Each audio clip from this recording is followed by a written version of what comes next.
त्यहाँ छोरोको स्कुलमा पनि यसो अलिअलि बुझ्नुपर्ने थियो क्या, कति बुझ्दिउँ न त भनेर गइदिएको।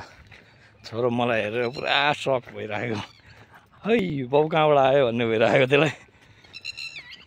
मैले भनेको थिइनँ, तर त्यही हो, यो अब कति दिनको बसाइ हुन्छ होइन।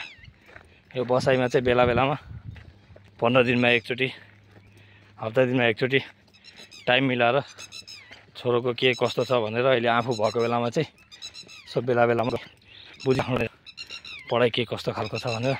पानी हेरेर सानो कुलो बनाएको छ, कति मजाले चलल बगिरहेको छ, 24 घन्टा बगिरहन्छ पानी, चाहे जतिसुकै गर्मी होस् चाहे जतिसुकै जाडो होस्।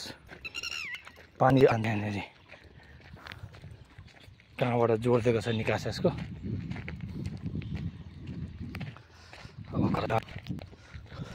यो त एकान्त के गरेर चाहिँ घरहरू बनाएको छ नि, तर यही यस्तो धानको जमिनमा पनि घर किनेर बसौँ न त, घर बनाएर भनौँ भने महँगो छ, यहाँ छैन, सस्तो छैन, धेरै गाह्रो छ। यतातिर त हाम्रोभन्दा झन् महँगो छ।